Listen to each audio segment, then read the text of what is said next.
जय हिंद दोस्तों, आपका बहुत बहुत स्वागत है हमारी एक और नई वीडियो में। आज एक और सब्जेक्ट मैं आपके लिए लेकर आया हूं जिसमें हम इस सब्जेक्ट के गेस्ट पेपर को कवर करने वाले हैं। आज का जो सब्जेक्ट मैंने लिया है वो है BHDS 184 यानी रेडियो लेखन हिंदी में। ठीक है, तो दोस्तों इस वीडियो में हम बात करने वाले हैं BHDS 184 के गेस्ट पेपर के बारे में। ठीक है, यहाँ पर इस वीडियो सीरीज़ में ये पहली वीडियो इस सीरीज़ की। इस पूरी सीरीज़ में लगभग मैं पूरी कोशिश करूँगा कि 5 से 6 वीडियो आप तक पहुँचाई जाएं, जिनमें लगभग 3 गेस्ट पेपर को हम कवर करने वाले हैं। ठीक है, तीनों गेस्ट पेपर एक बार मैं आपको दिखा देता हूँ। देखिए, एक तो ये रहा। ठीक है, जैसे इसमें नीचे चलेंगे और ये PDF में मैं आपको लास्ट में बताऊंगा कि कहाँ से आपको डाउनलोड करनी है। सेकंड गेस्ट पेपर ये रहा। आपको हर एक गेस्ट पेपर में लगभग 5 से 6 या लगभग 10 क्वेश्चन हैं शायद। तो 10 क्वेश्चन का मतलब समझ रहे हैं आप। 10 क्वेश्चन का मतलब है 3 गेस्ट पेपर में आपके लगभग 30 क्वेश्चन हो जाते हैं। ठीक है, तीसरा ये रहा। तो 3 गेस्ट पेपर हम इन पूरी वीडियोस में कवर करेंगे। इस पूरी सीरीज़ की फर्स्ट वीडियो यही है और इस वीडियो में हम पूरी कोशिश करेंगे कि लगभग 2 क्वेश्चन कंप्लीट करा दी जाएँ। छोटी छोटी वीडियो होंगी, ज़्यादा भी वीडियो हो सकते हैं। हो सकता है 10 मैं वीडियो बना दूँ, हो सकता है 8 वीडियो हो जाएं, क्योंकि मैं छोटी वीडियो है और लगभग 2 से 3 या 3 से 4 क्वेश्चन हर एक वीडियो में आपको दूंगा। ठीक है, विद आंसर एक्सप्लेनेशन करके। ठीक है, तो बने रहिए हमारी वीडियो में लास्ट तक और बहुत ही आसान भाषा में इस सब्जेक्ट को समझने की पूरी कोशिश करते हैं। चलिए वीडियो में आगे बढ़ते हैं।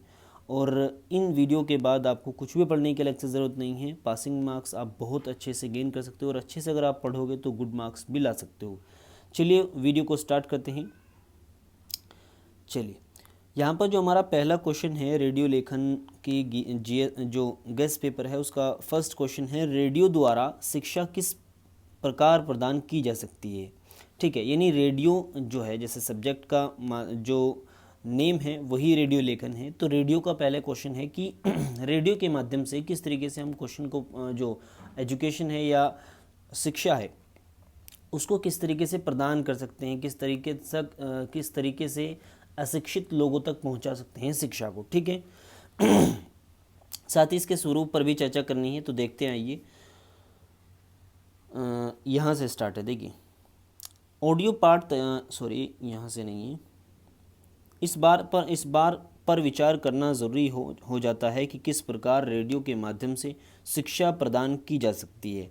ऑडियो पाठ तैयार करने के कई तरीके अपनाए जा सकते हैं, जैसे पाठ वार्ता, टॉक, परिचर्चा, फीचर, साक्षात्कार आदि के रूप में तैयार किया जा सकता है। देखिए, ऑडियो शिक्षा जो रेडियो के माध्यम से शिक्षा पहुंचानी है उसमें हम कई माध्यम अपना सकते हैं। रेडियो के माध्यम से भी कई अलग सब कैटेगरी में इनको बांटा गया है। जैसे हम रेडियो पर जो साक्षात्कार हैं उनको ले सकते हैं, जिसमें कई सारे जो विशेषज्ञ हैं किसी सब्जेक्ट के, पर्टिकुलर सब्जेक्ट के कई सारे टीचर्स हैं वो बैठ जाते हैं और एक होस्ट उनसे 1-to-1 क्वेश्चन करता है।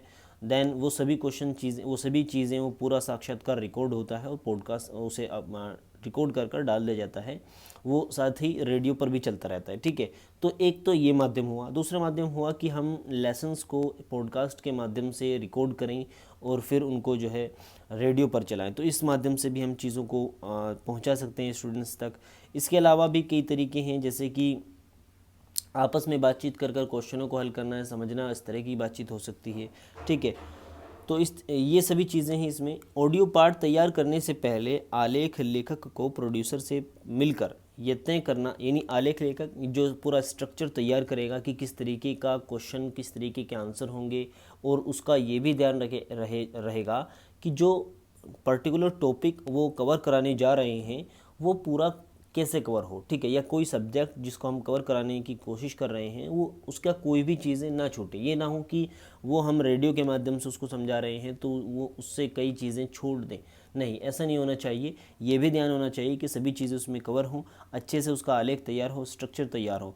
तो ऑडियो पार्ट तैयार करने वाला जो लेखक है उसको प्रोड्यूसर से मिलना होगा और ये पहले जानना होगा कि किस तरीके से वो रेडियो के माध्यम से चीज़ों को स्टूडेंट्स तक या पाठक तक श्रोता यानी सुनने वालों तक पहुंचाएगा, या किस माध्यम को अपनाया जाएगा, जैसे साक्षात्कार मैंने ऊपर बताया आपको, साथ ही इसमें हमने बातचीत की थी, बातचीत कर ऑडियो क्लिप के माध्यम से, पॉडकास्ट के माध्यम से ये चीज़ें हम पहुंचा सकते हैं। तो पहले ये डिसाइड करना होगा। अब देखते हैं रेडियो वार्ता क्या है। देखिए, रेडियो के माध्यम से शिक्षा प्रदान करने का ये सहज और सपाट किंतु प्रभावशाली और लोकप्रिय तरीका है। कौन सा? रेडियो वार्ता। रेडियो में जो बातचीत होती है दो से अधिक लोगों के बीच में, उसके माध्यम से भी जानकारी या शिक्षा पहुंचाई जा सकती है। इसमें वार्ताकार एक आलेख तैयार कर लेता है और उसे पढ़ लेता है।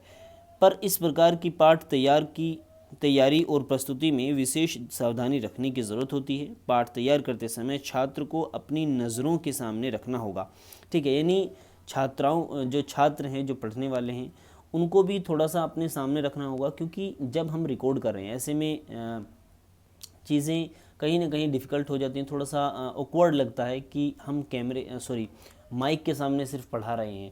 अक्सर जो टीचर हैं वो पढ़ाते हैं स्टूडेंट्स को सामने रखकर, तो उन्हें इंटरेक्ट होता है उनसे। तो जब हम कोई टीचर को खड़ा कर देते हैं किसी माइक के सामने और बोलते हैं कि ये चीज़ें आप जो रेडियो पर पढ़ाएंगे, तो ऐसे में काफ़ी ऑकवर्ड होता है। तो इसमें एक बात याद रखनी है कि जब भी ऐसी चीज़ें हों तो उसमें यह सावधानी ज़रूरी होती है कि सामने कुछ स्टूडेंट्स बैठे हों जिससे उसको क्लासरूम वाली फीलिंग आए टीचर को, ठीक है। तो इस तरीके की इसमें सावधानी बरतनी होगी। पाठ इस तरह का होना चाहिए कि ये प्रतीत हो कि वार्ताकार सीधे छात्रों से बातचीत कर रहा है, और पाठ को जो तैयार करने का मतलब स्ट्रक्चर इस तरीके से बनाया जाए उसका कि लगे जो टीचर है वो सीधे बात कर रहा है स्टूडेंट से, ठीक है। इसकी प्रस्तुति में तो और भी सावधानी रखनी होगी। जब इसको प्रस्तुत किया जाए तब और भी ज़्यादा इसकी सावधानी रखनी होगी कि वार्ताकार की प्रस्तुति इस प्रकार की होनी चाहिए जिससे ये आभास हो कि वह छात्रों से, श्रोता से, यानी जो छात्र कौन है? श्रोता, जो सुनने वाले हैं, उनसे बात कर रहा है। वो भी चीज़ें हमने ऊपर पढ़ी, वही सेम चीज़ है, ठीक है। जैसे कि यहाँ पर जो एक प्रेमचंद जी की कहानी है उसका यहाँ पर उदाहरण दिया गया है, शतरंज के खिलाड़ी। यदि उसको पढ़ा जाए और उसको पॉडकास्ट के माध्यम से लोगों तक पहुँचाया जाए, तो मतलब उसको तैयार इस तरीके से किया गया है प्रेमचंद के माध्यम से, हर एक चीज़, हर एक वातावरण, हर एक आवरण को दर्शाने की कि कहाँ पर हैं, क्या है, किस तरीके की बातचीत हो रही है, पूरा इन्वायरमेंट क्रिएट किया गया है कहानी में ही।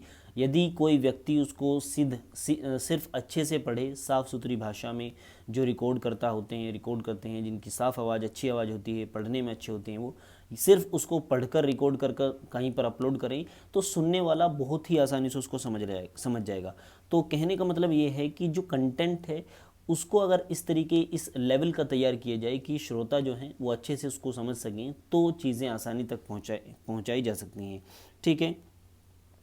इसी में अगली चीज़ है साक्षात्कार।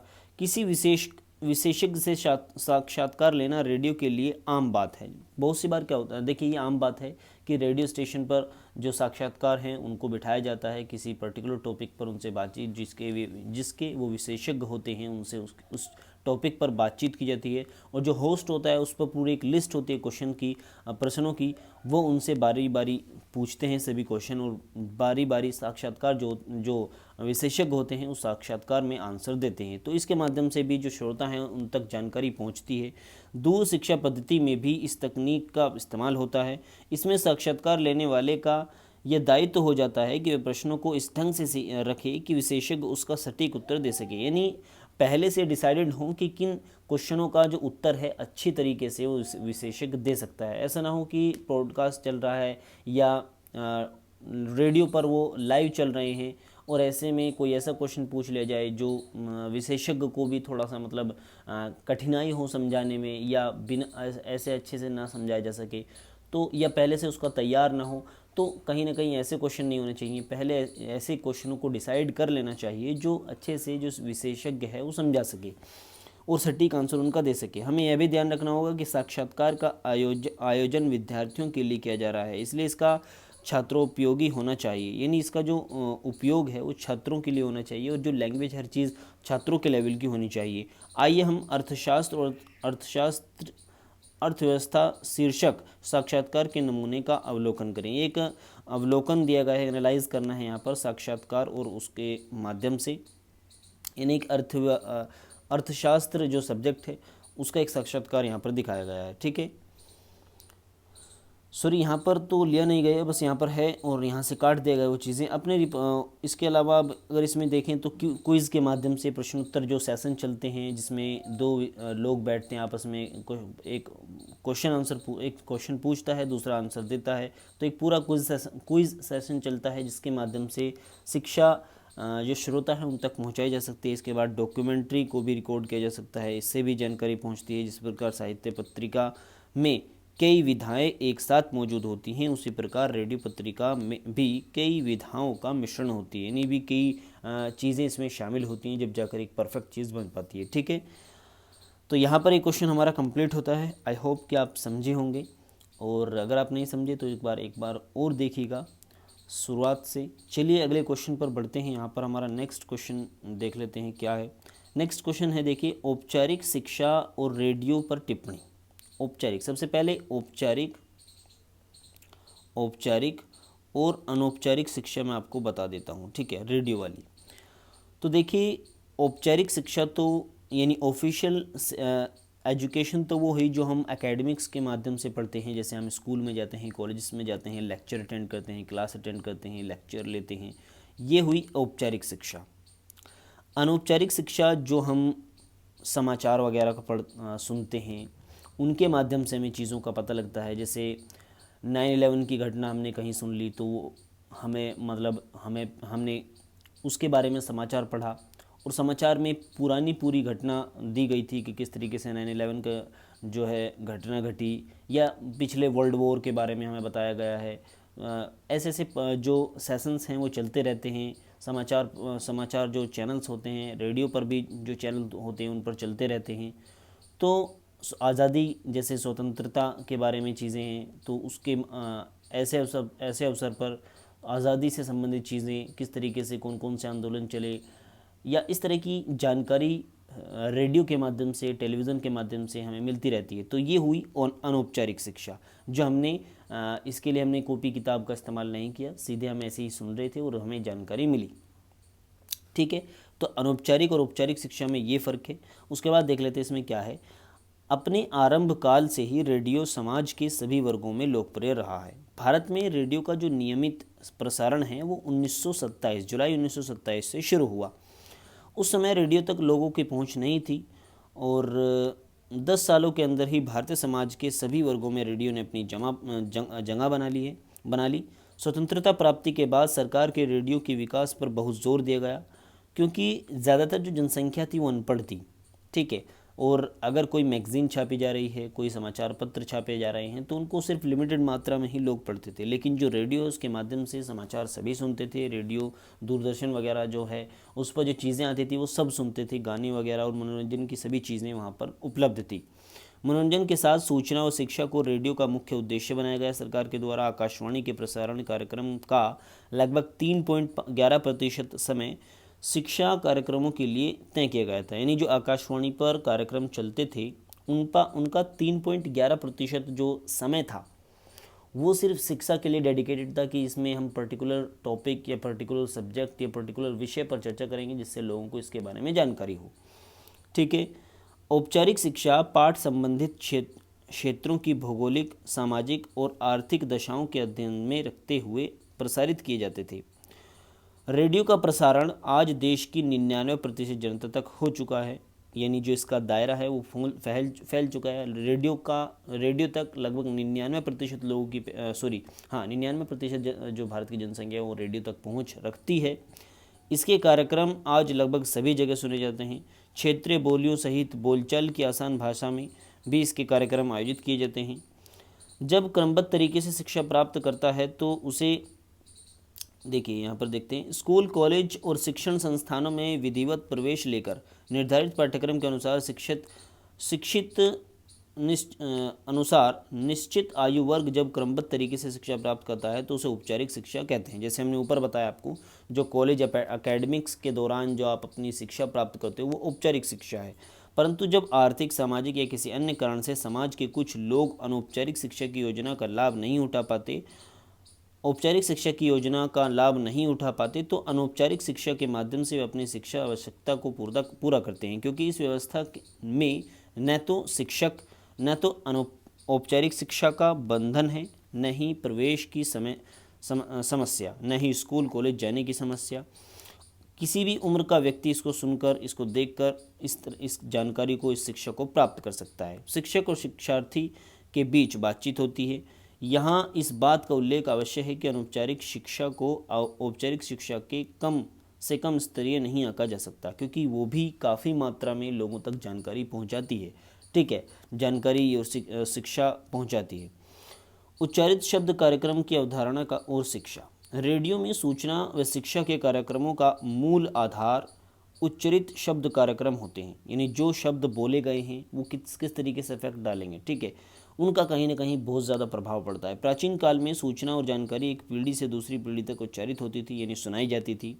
यानी जैसे प्राचीन काल में क्या होता था कि कोई व्यक्ति है जो जानकारी जानता था, जो भी उसने पूरी लाइफ में जानकारी इकट्ठा की वो अपने बच्चों को सुनाता था, अपने पोतों को सुनाता था, अपने जो उसकी पीढ़ी के वंशज, जो उसके वंशज थे उनको सुनाता था। ठीक है, फिर वो आगे उसको बढ़ाते थे। तो इस तरीके से बातचीतें चलती थी, कहानी चलती थी, रूमर्स चलते रहते थे। इस तरीके की बातचीत, इस तरह की जानकारी लोगों तक पहुंचती रहती थी पीढ़ी दर पीढ़ी। ठीक है, गुरु अपने ज्ञान की जानकारी अपने शिष्यों को बोलकर ही देते थे, और इसी प्रकार परिवार में माता पिता तथा अन्य लोगों से बच्चों को जानकारी प्राप्त होती थी। बाद में मुद्रण कला का विकास होने पर मुद्रित शब्द जनसंचार का मुख्य माध्यम बने। इलेक्ट्रॉनिक मीडिया का विकास होने पर रेडियो ने उच्चरित शब्दों के प्रमुख स्रोतों का स्थान प्राप्त कर लिया। आजकल रेडियो प्रसारणों के माध्यम से करोड़ों लोगों तक शब्द पहुंच रहे हैं। पुस्तकों में अल्प विराम, अर्ध विराम, पूर्ण विराम, प्रश्न सूचक चिन्ह, भाव से, ये सब जो चीज़ें हैं, जो ये चिन्ह हैं, इनके माध्यम से हाव भाव को व्यक्त किया जाता है। वक्ता के शब्द कानों के माध्यम से श्रोताओं के मन मस्तिष्क तक पहुंचते हैं, यानी जो कहने वाला है उसके शब्द जो हैं, जिस तरीके से वो पढ़ता है उनको, वो जो तरीका है वो कहीं ना कहीं सुनने वाले तक पहुंचता है।